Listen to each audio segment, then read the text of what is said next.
Energy, the basic resource on which our civilization depends. We now know that today's fossil fuels are a limited and dwindling resource. So even as we seek new energy sources, management of what remains has become essential. We use energy in nearly everything we do, in medicine, in industry, in transportation, and almost everything we own took energy to create. A full 20% of energy use in the United States is in the home, an amount about equal to all imported crude oil. It follows that home energy management is a basic part of the National Energy Program and a matter of importance to everyone. In addition, energy costs money. So by better energy management, you save money. This film is about ways to manage energy in your home.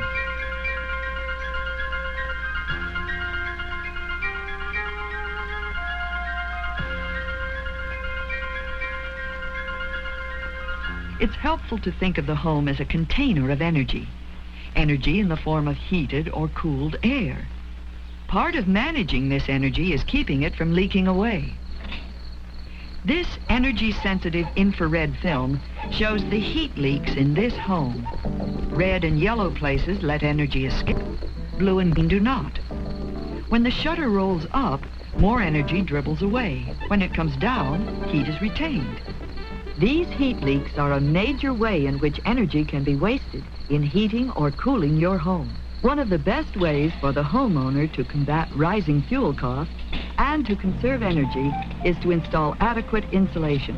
Government experts estimate that perhaps as many as 40 million homes, more than half the nation's total, are not properly insulated. The homeowner often can solve the problem by installing insulation himself. Complicated tools are not necessary. The job is fairly easy. Mineral wool, which is either fiberglass or rock wool, accounts for some 70% of all home insulation.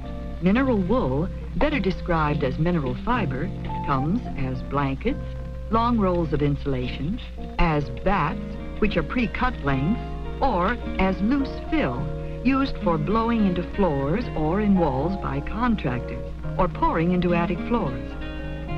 Insulation is rated by its resistance value, the R numbers listed on the material. The higher the R number, the more effective the insulation in preventing heat loss in the winter and keeping the heat out in the summer. For example, the Department of Energy recommends using up to R38 insulation in the attic floors, depending upon your climate. The attic is a good place to start your insulation program. Place rolls or bats in between the floor joists. When insulating a wall, work down after fitting the end of the blanket tightly against the top frame. Staple the paper flanges to the sides or faces of the studs. Space staples about 8 inches apart. Other spots to insulate in the attic are between collar beams, between sloping rafters, and constructions separating any heated or unheated areas. The rolls of insulation may be purchased with or without vapor barrier facing. When placing material in an area without existing insulation, be sure the vapor barrier always faces the lived-in or heated area. This prevents damaging condensation or moisture buildup. When adding atop existing material, use insulation without a vapor barrier, or peel off the barrier. Mineral fiber insulation has some major advantages. First, fiberglass and rock wool fibers will not burn, and both materials have high energy conserving properties. Shop with care when purchasing insulation, and follow the manufacturer's recommendations on the packaging. The Department of Energy says that with adequate insulation, Americans could save on the order of 20 to 30% of the energy used to heat in the winter, and about 10% of the fuel used to cool in the summer. A properly insulated home can bring big dollar savings in fuel bills. Heat losses from the outside of a house can be reduced by weatherizing. This includes weather stripping around doors and windows as well as insulated siding and storm doors and windows. The dead air space between the double panels reduces heat losses.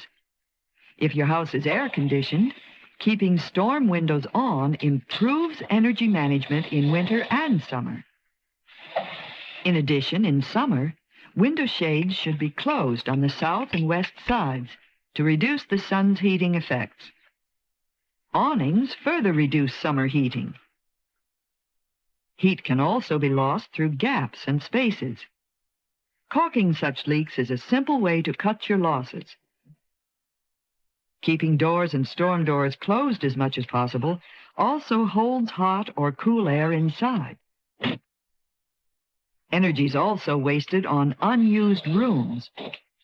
Close windows, ventilator vents, and heating vents, and shut doors to attic, basement, garage, and other unused spaces. Use of fireplaces may also be lessened, since they actually may allow more warmth to escape up the chimney than they provide.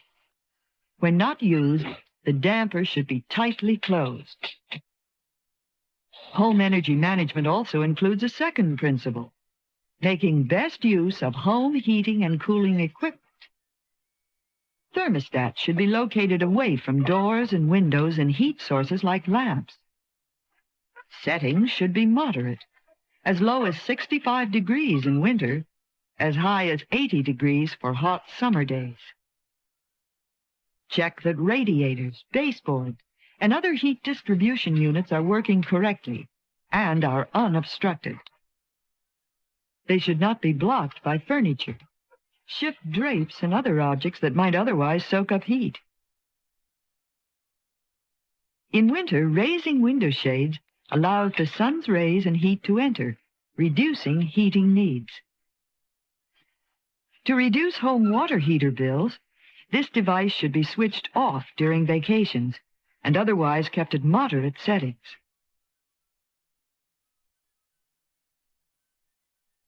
New faucet washers will further cut hot water bills. Air conditioners should be placed on the coolest side of the house and operated at moderate settings.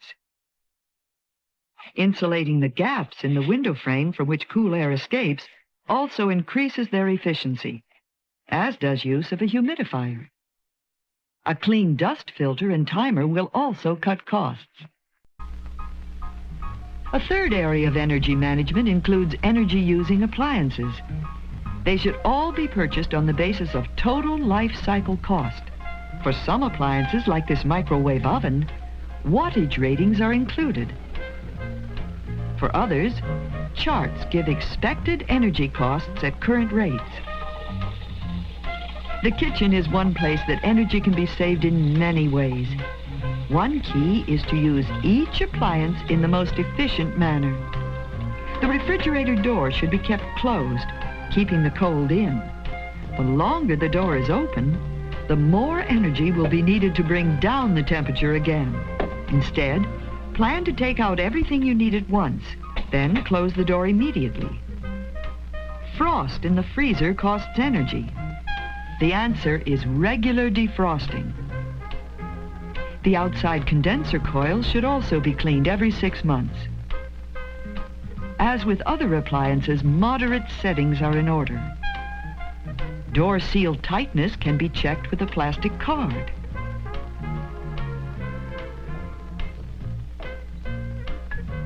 Heating a large oven to cook one item is wasteful of energy. Instead, smaller, energy-efficient units might be used. Because an oven uses as much energy to cook one pie as 6, meals should be planned so as to cook the maximum number of items at one time. Cooking energy can be saved by using flat-bottomed pots of a size to match the units. Covers for pots or pressure cookers also reduce heat needs. Just as inside the stove, cooking a whole meal at once permits heat sharing. On suitable ranges, set units to match pot sizes and avoid higher settings.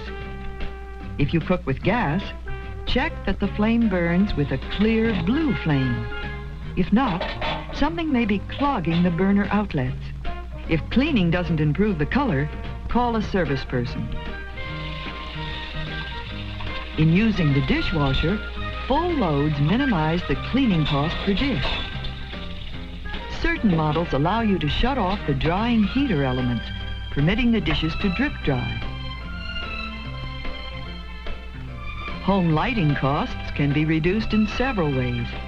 In kitchens and other work areas, fluorescents are preferable, since they provide twice as much light as incandescent bulbs. Savings can also be made by using low wattage bulbs where bright light is not needed. Most important, switch off any lights or appliances when not in use. There are no magic answers to the problem of energy management in the home, but these three ideas are central. Minimizing energy leaks, best use of heating and cooling devices, and most efficient choice and operation of appliances.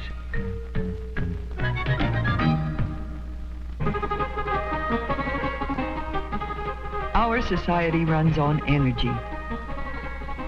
More energy will be needed in the coming years for new families, new jobs, new products. While scientists and engineers are developing new fuel sources, everyone can help by putting a little energy into home energy management.